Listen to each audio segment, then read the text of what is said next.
जय माता दी। आज गुप्त नवरात्रि का तीसरा दिन आद्य महाविद्या त्रिपुर सुंदरी का होता है।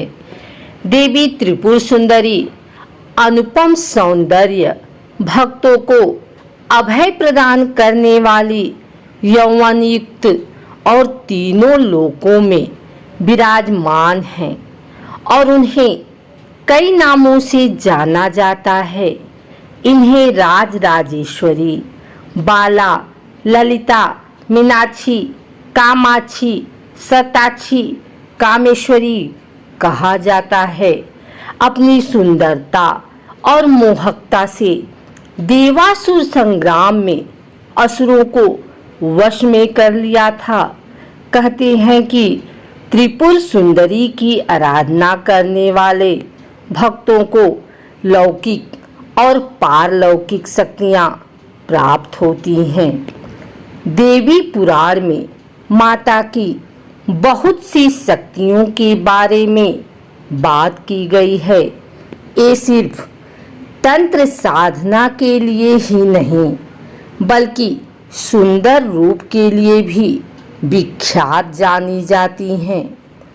आइए जानते हैं इनके स्वरूप और इसके पीछे जुड़ी पौराणिक कथा के बारे में।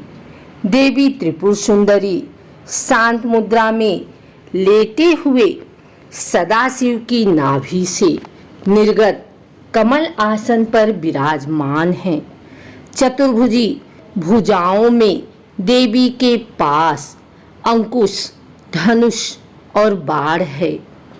देवी के आसन को ब्रह्मा, विष्णु, शिव और यमराज अपने मस्तक पर धारण करते हैं।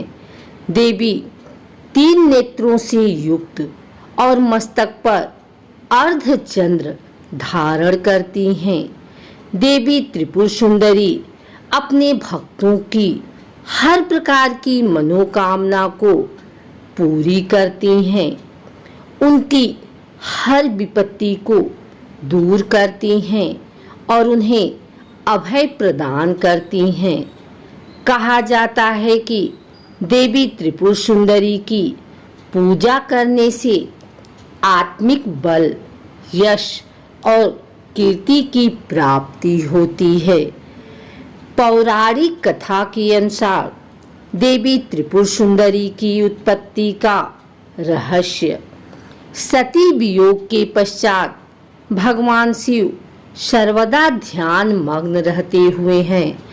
उन्होंने अपने संपूर्ण कर्म का परित्याग कर दिया था, जिसके कारण तीनों लोकों के संचालन में व्याधि उत्पन्न हो रही थी। उधर तारकासुर ब्रह्मा जी से वर प्राप्त किया। उसकी मृत्यु शिव के पुत्र द्वारा ही होगी। समस्त देवताओं ने भगवान शिव को ध्यान से जगाने के लिए कामदेव और उनकी पत्नी रति देवी को कैलाश भेजा। कामदेव ने कुसुम सर नमक मोहिनी बाण से भगवान शिव पर प्रहार किया। परिणाम स्वरूप शिव जी का ध्यान भंग हो गया। देखते ही देखते भगवान शिव के तीसरे नेत्र से उत्पन्न क्रोध अग्नि ने कामदेव को जलाकर भस्म कर दिया। कामदेव की पत्नी रति द्वारा अत्यंत दारुण विलाप करने पर भगवान शिव ने कामदेव को पुनः द्वापर युग में भगवान कृष्ण के पुत्र के रूप में जन्म धारण करने का वरदान दिया और वहां से अंतर ध्यान हो गए। सभी देवताओं और रति के जाने के पश्चात भगवान शिव के एक गण द्वारा कामदेव के भस्म से मूर्ति निर्मित की गई और उस निर्मित मूर्ति से एक पुरुष पैदा हुआ। उस पुरुष ने भगवान शिव की स्तुति की। इसके बाद भगवान शिव द्वारा उस पुरुष का नाम भांड रखा गया। शिव के क्रोध से उत्पन्न होने के कारण भांड तमोगुण संपन्न था और वह धीरे धीरे तीनों लोकों पर भयंकर उत्पात मचाने लगा। देवराज इंद्र के राज्य के समान ही भंडासुर ने स्वर्ग जैसे राज्य का निर्माण किया तथा राज्य करने लगा।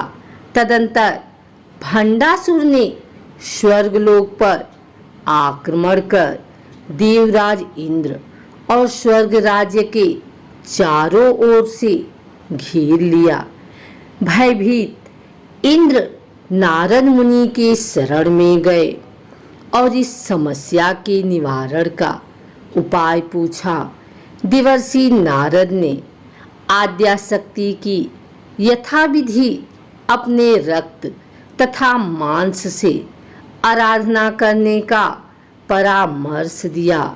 देवराज इंद्र ने देवी की आराधना की और देवी ने त्रिपुर सुंदरी स्वरूप से प्रकट हो भांडासुर वध कर देवराज पर कृपा की और समस्त देवताओं को भय मुक्त किया।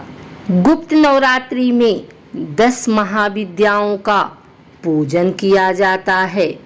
गुप्त नवरात्रि के तीसरे दिन त्रिपुर सुंदरी या ललिता माता का पूजन किया जाता है। 10 महाविद्याओं में से एक है माता ललिता। इन्हें राज राजेश्वरी और त्रिपुर सुंदरी भी कहा जाता है। षोडशी माहेश्वरी शक्ति की विग्रह वाली शक्ति हैं। इनकी 4 भुजा और 3 नेत्र हैं। इनमें 16 कड़ाएं पूर्ण हैं, इसलिए षोडशी भी कहा जाता है। गुप्त नवरात्रि की तीसरी आद्य महाविद्या है त्रिपुर सुंदरी। राजराजेश्वरी, बाला, ललिता, मीनाक्षी, कामाक्षी, सताक्षी, कामेश्वरी सब इनके ही नाम है। त्रिपुर सुंदरी के स्वरूप में देवी शांत मुद्रा में लेटी हुई हैं। सदाशिव के नाभि से निर्गत कमल आसन पर विराजमान हैं।